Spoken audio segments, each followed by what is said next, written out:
നാശത്തിലേക്ക് നയിക്കുന്ന ഒന്നാണ്.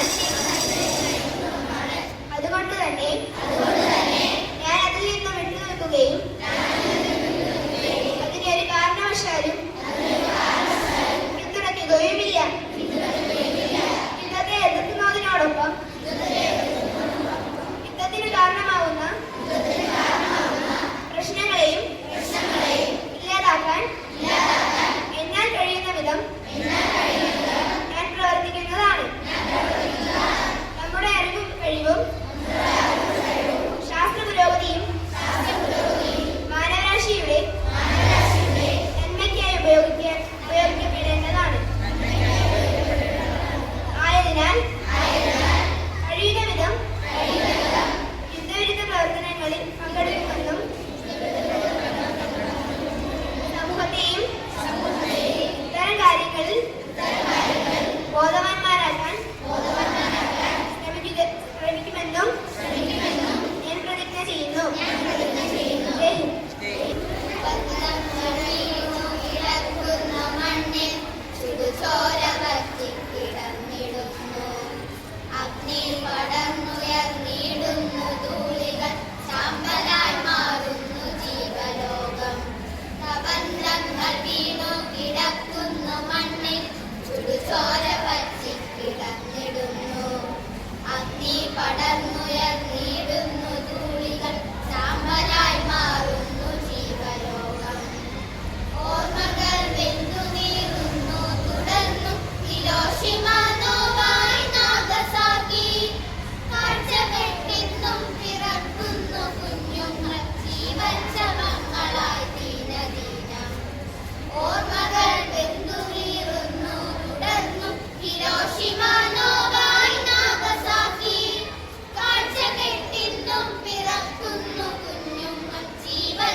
ഹിരോഷിമ നഗരത്തെ ഒന്നാകെ ശാമ്പലാക്കി.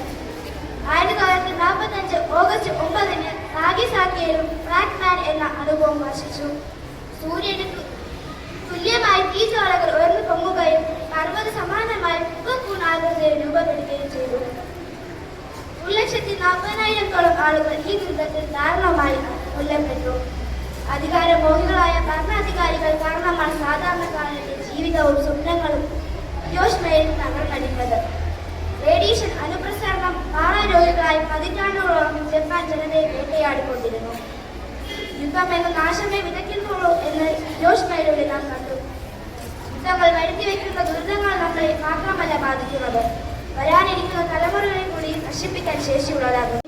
എല്ലാ വർഷവും ഓഗസ്റ്റ് 6-നാണ് ഹിരോഷിമ ദിനം ആചരിക്കുന്നത്. 1945 ഓഗസ്റ്റ് 6-ന് രാവിലെ 8:15 ജപ്പാനിലെ ഹിരോഷിമ നഗരത്തിൽ അമേരിക്ക ലിറ്റിൽ ബോയ് എന്ന അണുബോംബ് വർഷിച്ചതിന്റെ ഓർമ്മ പുതുക്കലാണിത്. ലോകത്ത് ആദ്യമായി മനുഷ്യർക്ക് നേരെ അണുവായുധം പ്രയോഗിച്ച ഈ ദുരന്തത്തിൽ ലക്ഷക്കണക്കിന് ആളുകൾ തൽക്ഷണം കൊല്ലപ്പെടുകയും തലമുറകളോളം നീണ്ടുനിന്ന വികിരണ ഫലങ്ങൾ